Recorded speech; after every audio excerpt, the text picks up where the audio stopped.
রহমতুল্লাহি ওবরকাতু। আশা করছি মহান আল্লাহর রহমতে আপনারা সকলেই ভালো রয়েছেন। আলহামদুলিল্লাহ, আমি আপনাদের দোয়ায় এবং আল্লাহর রহমতে ভালো রয়েছি। আজকে আমরা জানেন যে আজকে আলোচনার শিরোনামে রয়েছে যে আমরা একটা পজিটিভ ধারায় ফিরে এসেছি, এবং আরেকটি গুরুত্বপূর্ণ বিষয় যেটা নিয়ে আপনাদের সাথে আলোচনা করতে চাই যে আমরা যারা প্রকৃত বিনিয়োগকারী, আমরা এই বাজারে যারা প্রকৃত বিনিয়োগকারী হিসেবে আমরা টার্নওভার করি বা লেনদেন করি, তাদের সাথে আমার আজকে কিছু কথা হবে। এবং যারা দাম বৃদ্ধি যখন হয় কোনো আইটেমের বা কোনো কোম্পানির, যখন দর বৃদ্ধি শুরু হয়, তখন আমাদের মধ্যে কেউ কেউ সেই দিকে ঝাঁপিয়ে পড়েন, তাদের সেই ব্যাপারে কিছু কথা হবে।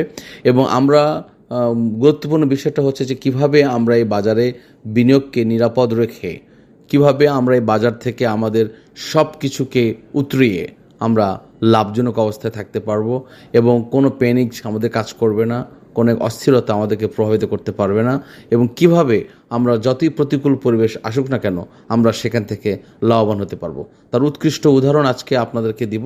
তবে এই জন্য দরকার আপনাদের ধৈর্য, সহনশীলতা এবং কঠোর মনোযোগ। সাথে থাকুন, আমি ইনশাল্লাহ আজকে আপনাদেরকে এই জিনিসটা স্পষ্ট করে দিতে পারবো। আজকে দেখুন, আমরা লেনদেন হয়েছে 696 কোটি প্লাস, এবং অ্যাডভান্স হয়েছে 206 এবং ডিক্লাইন হয়েছে 228টি কোম্পানির। আমরা একটু উদাহরণস্বরূপ আজকে আমরা একটা কথা বলতে হবে। যেমন ধরুন, আমাদেরকে এই বাজারকে যদি আপনি এই প্রতিকূলতার মধ্যে যদি লাভবান হতে চান, সেই কৌশলগুলোকে আপনার গুরুত্বপূর্ণ বিষয় দিতে হবে যে কোম্পানির নিউজগুলো আপনাকে প্রতিনিয়ত আপনাকে সংরক্ষণ করতে হবে বা সংগ্রহ করতে হবে প্রতিনিয়ত। যখন কোনো কোম্পানির নিউজ আপনি পাবেন, সেই কোম্পানির নিউজটা কী আকারে আসছে, এই নিউজটা কি কোনো পার্সন, কোনো মিডিয়াকে দিয়ে করানো হয়েছে কিনা, বা এই নিউজটা কি আসলে কোম্পানি থেকে আসছে কিনা, বা এই নিউজটার সাথে কোম্পানির কোনো যোগ সাজস রয়েছে কিনা, সেটা আপনাকে ফাইন্ড আউট করতে হবে। এই ধরনের নিউজগুলোর একটি উৎকৃষ্ট উদাহরণ আজকে আমি তুলে ধরি। যেমন ধরুন কেপিসিএল, আজ থেকে আমি প্রায় 3-4 মাস আগ থেকে আমি কিন্তু কেপিসিএল নিয়ে আপনাদের সাথে কথা বলেছি। যখন কেপিসিএলের কোম্পানির সেক্রেটারি নিয়োগ হলো, তখন কিন্তু আপনাদেরকে এই কথাটা বলেছিলাম যে নিশ্চয় এখানে একটি বড় কিছু হবে। কেন? কারণ কোম্পানি যদি বন্দর অবস্থা, যখন বাংলাদেশের ব্যবসার সাথে, অর্থাৎ বিদ্যুতের যে তাদের একটি চুক্তি ছিল, সেটা যখন স্থগিত হয়ে গেল বা ক্যান্সেল হয়ে গেল, এরপরে তখন কিন্তু তারা থেমে থাকে নাই। তারা কিন্তু কোম্পানির সেক্রেটারি নিয়োগ দিয়েছেন, বিভিন্ন অফিস পরিবর্তন করেছে, অনেক কার্যকলাপ কিন্তু তারা করেছেন। এইটা কিন্তু কোম্পানি নিউজ। এটা কিন্তু আপনাকে কোম্পানি নিউজটা কোথায় পাবেন? আপনার এই যে ওয়েবসাইটে, সরাসরি ওয়েবসাইটে আছে, সেই ওয়েবসাইটে গিয়ে আপনি কোম্পানির নিউজগুলো পাবেন। এই কোম্পানির নিউজগুলো কিন্তু আপনাকে মানে সুনজরে রাখতে হবে এবং কঠোর দৃষ্টিতে রাখতে হবে এবং প্রত্যক্ষ করতে হবে। যখন আপনি কোনো কোম্পানিকে টার্গেট নেবেন, সেই কোম্পানির ফান্ডামেন্টাল অবস্থা কী দেখবেন, কোম্পানির পি রেশিও দেখবেন, ইপিএস দেখবেন, কোম্পানির ক্যাপাসিটি কতটুকু রয়েছে, কোম্পানির কতটুকু শেয়ার পাবলিক রয়েছে, কতটুকু ডিরেক্টর রয়েছে, কতটুকু ইনস্টিটিউট রয়েছে, লাস্ট 52 উইকসে টার্ন ওভার কত হয়েছে, লোয়েস্ট এবং হাইস্ট কত, এখন কোম্পানি কোন অবস্থায় রয়েছে, এটা কি জুন ক্লোজিং না ডিসেম্বর ক্লোজিং, কোম্পানির র্যাপিডলি তাদের ডিভিডেন্ড কী অবস্থায় রয়েছে। মানে একটা কোম্পানিকে যখন আপনি ইনভেস্ট করতে যাবেন, কোম্পানির প্রোডাকশন কেমন, কী ধরনের কোম্পানি, এটা আদৌ এটা ইন্টারন্যাশনাল কোম্পানি অথবা রয়্যাল স্ট্যাবলিশ কোম্পানি, কী ধরনের কোম্পানি, এই বিষয়গুলো আপনাকে জানতে হবে। যেমন কেপিসিএল নিয়ে আজকে যদি আমরা কথা বলি, যেমন 27/8/2025 আমি কেপিসিএল নিয়ে বক্তব্য দিয়েছিলাম। 28/8/2025, 29/8/2025, 31/8/2025, 6/9/2025, 11/9/2025, 13/9/2025, 18/9/2025। আমি মানে ভেরি র্যান্ডমলি আমি এই কেপিসিএল নিয়ে আপনাদের সাথে বক্তব্য দিয়েছি, কথা বলেছি যে দেখুন। এবং আরেক কিছু, এর সাথে আরও কিছু কোম্পানি ছিল, যেমন কেয়া কসমেটিক নিয়ে আপনাদের বলেছি যে কেয়া আপা কিন্তু যে কোনো সময় গান গাইতে পারে। আরেকটি যেমন JQ বল পেন, সোনালী পেপার, KNQ বা দেশ গার্মেন্টস, এগুলো নিয়ে কিন্তু আমি 5-6 মাস আগে কিন্তু আপনাদের সাথে বক্তব্য দিয়েছিলাম যে এগুলোর দিকে চোখ রাখুন, সুদৃষ্টি রাখুন।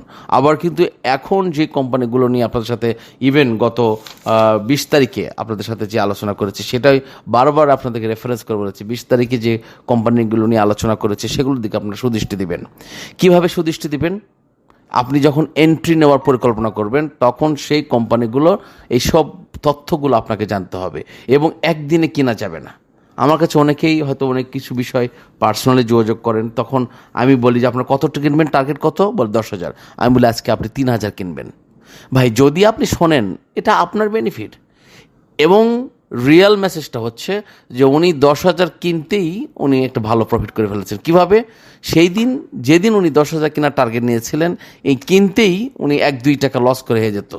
সো এই যে আপনার ধৈর্য, এই যে আপনার একটা পরিকল্পনা, এই যে একটা ট্যালেন্টিভ ডিসিশন, এই ডিসিশনটা হচ্ছে বিনিয়োগ বাজারের সবচেয়ে উৎকৃষ্ট পন্থা। আপনি যদি সঠিক সময় এন্ট্রি নিতে না পারেন, যদি সঠিক সময়টা নির্ধারণ করতে না পারেন কখন এন্ট্রি নেবেন, তাহলে আপনি এই বাজারে লাভ করা আপনার জন্য কঠিন কঠিন কঠিন ব্যাপার।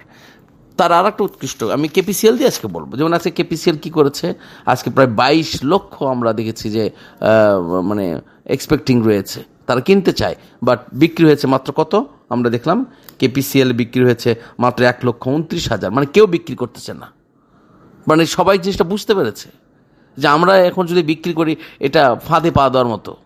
ঠিক আছে? সো এই যে আমরা বিনিয়োগের কাছ থেকে কী আশা করি, বা আমি যে উদ্দেশ্য নিয়ে আপনাদের সাথে কথা বলি, এত খোলামেলা কথা বলি, উদ্দেশ্য হচ্ছে আজকে আমি এটা খুবই আনন্দিত হয়েছে যে আজকে কিন্তু বিনিয়োগকারীরা বুঝতে পেরেছে, স্মার্ট হয়েছে, তারা কিন্তু বিক্রি করে নাই। এবং কেপিসিএল কী করেছে, 2023 অর্থ বছরের এবং 2024 অর্থ বছরের যে ডিভিডেন্ড তারা ডিক্লেয়ার করেছিল, সেই ক্যাশটা অ্যাকাউন্টে ডিসবার্স করেছে। এটা কিন্তু খুবই গুরুত্বপূর্ণ একটা বিষয়। ঠিক আছে, এটা গুরুত্বপূর্ণ বিষয়।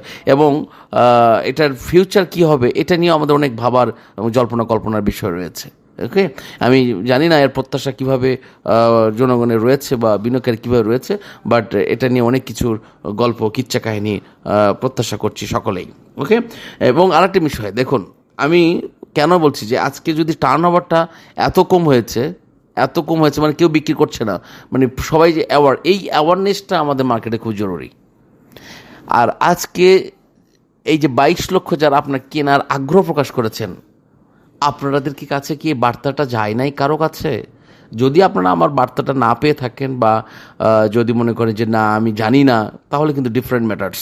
বাট যদি আপনার কাছে বার্তাটা যেয়ে থাকে, আমি বিশ্বাস করি এর মধ্যে অনেকের কাছে আমার এই বার্তাটা গেছে।